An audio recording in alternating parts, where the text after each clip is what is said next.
Good afternoon, everyone. I'm Kathleen Ganley, the MLA for Calgary Mountain View and the NDP Energy Critic. I'm joined today by Calgary mother of two, Selina Tybo. We are gathered here today on the traditional territory of the signatories of Treaty 7, and I also want to acknowledge the Métis people of Alberta who share a deep connection and history to this land. Thanks to the UCP, Albertans are paying more income tax, more property tax, more for tuition, more for interest on student loans, more for car insurance, and more for utilities. Premier Jason Kenney promised Albertans real relief on their skyrocketing utility bills in this provincial budget. I'm sure many Albertans were eager for such relief. Unfortunately, like so much the UCP does, it was all smoke and mirrors. In recent months, our team has heard from thousands of Albertans reporting costs of natural gas and electricity have doubled or even tripled. Some of the bills we've been sent pictures of are in excess of $700 for a single month. In many cases, such as Selina's, Alberta families are living on fixed incomes and have been watching in horror as the rates rise month after month, feeling helpless as their debts pile up. Some find themselves in the unimaginable situation of having to choose between buying groceries and paying to keep the lights on and heat their home in the middle of an Alberta winter. The electricity rate currently sits at nearly triple the cap that our NDP government brought in. The Premier himself acknowledged rising natural gas rates and promised substantial help in last Thursday's budget. Now that budget is out, and it's clear that the UCP lied to these families. There is nothing to help them with utility costs in this provincial budget. There is nothing to help them with their costs at all, for that matter. Our official opposition has spent several days since budget was released analyzing the natural gas rebate program alluded to in the budget. I say alluded because there is not one single actual dollar allocated for this specific program. The Premier has deflected that concern, saying it comes from the contingency fund. But Albertans cannot trust this Premier to keep his word.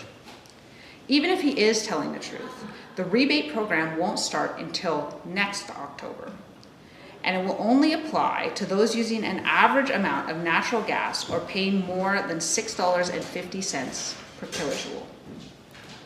We have analyzed the regulated rate for natural gas for the past several months and determined that even if the rebate program was in place now, no Albertan would have qualified for it. Nor would they have qualified over the past several months, in the middle of winter. And the projected rate for later this year indicate that few, if any, Albertans will qualify even once the program is formally introduced months from now. Let me tell you what's really happening here. This natural gas rebate is a fake program. It is a deliberate misrepresentation pushed forward by a Premier trying to save his political career by pretending to care about families. The mounting costs those families are facing. I'm going to turn now to one of the many bills we've been provided by Albertans to prove this. So, here's Selina's actual utility bill from January. Her family is paying $430, but the UCP program isn't even activated yet, so they get no rebate. Let's say that this Alberta household is facing the same bill a year from now, when the program has started. Even this punishing $430 bill isn't large enough to be eligible for the UCP's program, so Selina and her family still get no rebate. In fact, even if the bill went up even further, all the way to $480, more than double her usual average bill, it would still not be eligible. Selina and her family still get no rebate. In order for an Albertan to actually get a rebate, natural gas prices would have to reach a level that's almost 80% higher than the prices were this January. This isn't about two sides of an argument. Facts are facts. And the fact is that this natural gas rebate program isn't designed to help actual families.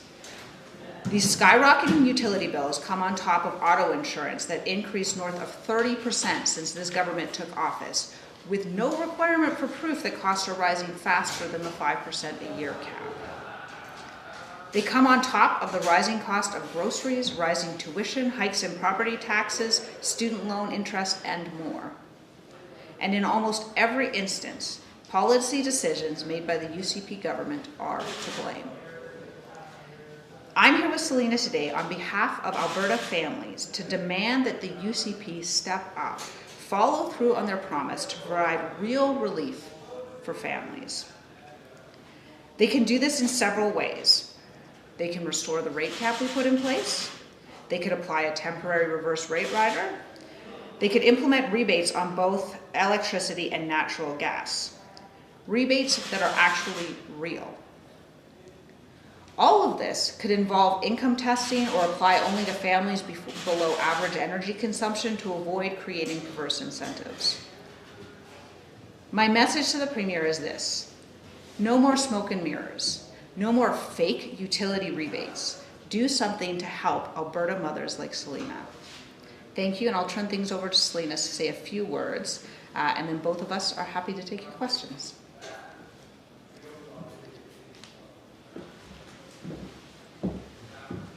Good afternoon, and thank you, Kathleen. In January, my utility bill was over $400. And then just yesterday, I received my notice for February bill, again, over $400. This is shocking and so difficult for my family. To be absolutely clear, before this, I have never ever received a bill higher than $220, even in the cold months. I spoke to my provider, and they told me that there was nothing they could do about this. For many Albertans, including myself, it feels like heating your home, buying food, and using electricity is becoming a luxury that is becoming almost unaffordable. I lived on a fixed income with my preteens, and I'm severely immunocompromised. I am involved in a clinical trial in Edmonton that often requires me to travel there. I feel like the choices some days is whether I pay my utility bill or go to Edmonton for my treatments. And I know it's not just me facing these consequences of these outrageous utility bills. I know many who struggle to make ends meet because of these skyrocketing utility bills. I know people who have had to tell their kids they can't afford to buy the groceries they want because they have to make bill payments. Before this, I never heard of anyone facing such dire circumstances. Under this government, it is just getting more and more expensive. And I know of people who thought that the UCP saw this problem and were prepared to act. Instead, Albertans got nothing and no help. And this isn't the first time. When Jason Kenney and the UCP lifted the automobile insurance cap, the cost jumped. I was forced to take the insurance off my brand new vehicle while I underwent medical treatment because of the cost. And then my community, my neighborhood, and vehicles were devastated in the 2020 hailstorm. Another event that hurt struggling Calgarians, and Premier Kenney, once again, did nothing to support them. Albertans are struggling with these costs, and they need real action and a real plan to address them. Thank you.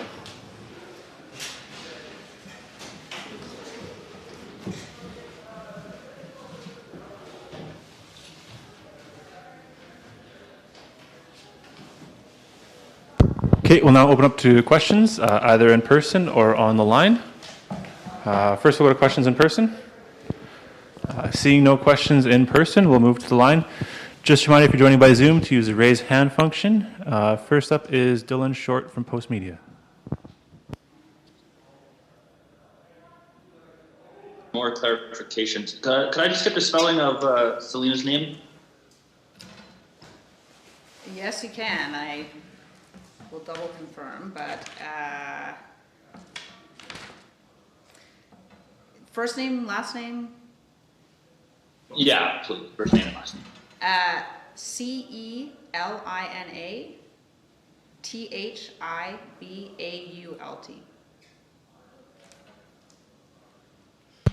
Any other questions, Dylan?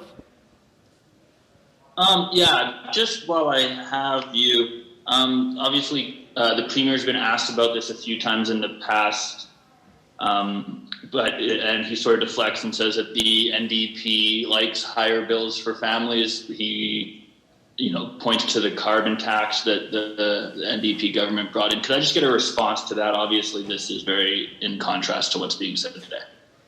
Yeah, absolutely. So first off, the carbon tax is an absolute tiny fraction of the skyrocketing costs we're seeing today. Secondly, the Premier promised these families some sort of relief.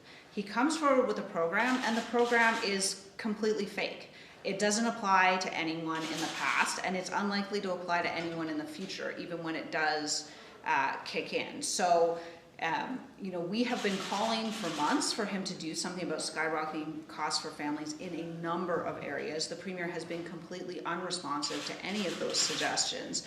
So I would think, I guess I would say it's him who seems to be fine with Alberta families facing these costs.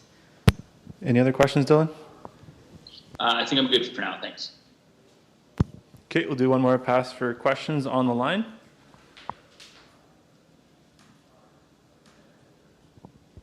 And seeing none, that's all for today. Tens of thousands of Albertans have already provided their idea for how we can build Alberta's future. You can too by going to albertasfuture.ca.